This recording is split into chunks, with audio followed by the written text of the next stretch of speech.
mengundang para legenda musisi penyanyi tahun 1960-an antara lain Mbak Titi Hamzah, Mbak Titi Sandora, Muhsin Alatas, Ermi Johan, Mbak Titi Puspa yang tidak sempat hadir. Ini adalah sebenarnya bagian dari upaya kita untuk mengapresiasi langkah awal kita akan membuat satu tribute juga bagi para legenda. Nah, ini Mbak Titi Sandora, Pak Muhsin Alatas, Mbak Ermi Johan, dan tentu diorganisir oleh Gerakan Estafet Kebudayaan di bawah kepemimpinan Mbak Neno Warisman. Kita berharap mereka yang menjadi legend di tahun 60-an ini mempunyai, saya kira, banyak memberikan memori dalam perjalanan jutaan orang Indonesia, bahkan di negara-negara tetangga. Lagu-lagu mereka juga menjadi legenda yang ikut mengiringi kehidupan di masa-masa tahun 60-an, di tahun 70-an, di tahun 80-an ya.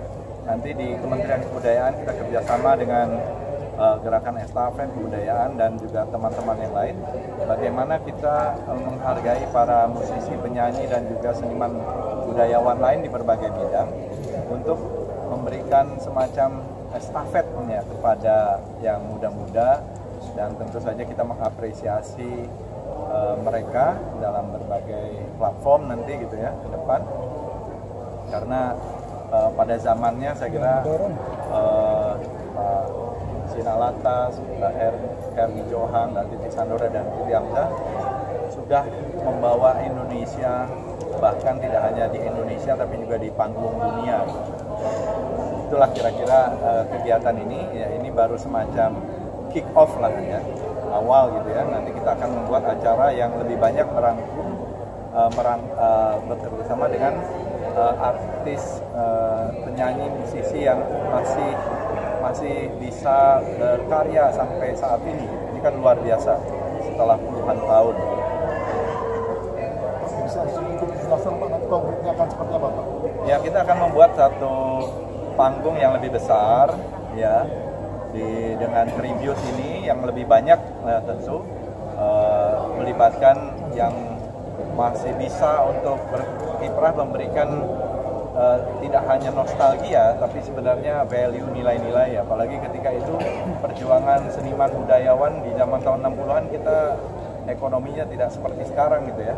Ini ada value di situ bahwa perjuangan untuk kebudayaan, untuk musik dalam hal ini itu bukan perjuangan yang gampang.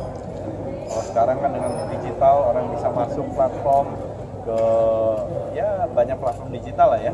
Tapi di masa lalu kan semuanya serba terbatas.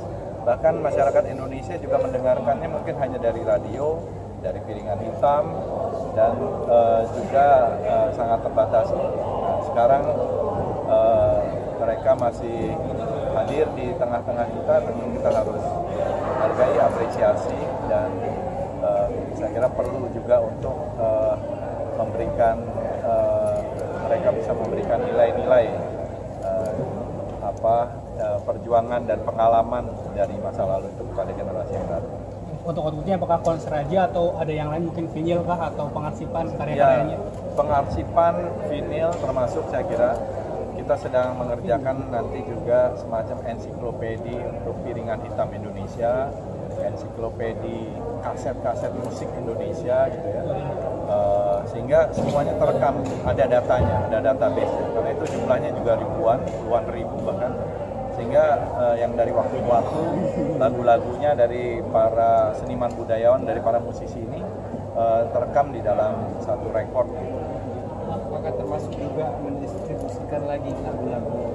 Ya mungkin bisa direspon kan, sekarang ini kan biasa respon, mungkin lagu-lagu yang tadi dinyanyikan bisa di aransemen ulang gitu ya, atau duet atau feature atau ini ada Pak Wamen sih. Pak Wamen mungkin juga ikut menyanyikan atau siapa, artinya lagu-lagu lama itu kan seperti di negara-negara lain juga bisa di remake atau bisa di reintroduce dan mungkin di rearrange gitu ya, dan itu bisa juga menjadi satu karya sebagai respon terhadap perjalanan musik Indonesia, sehingga ada yang bisa berkelanjutan.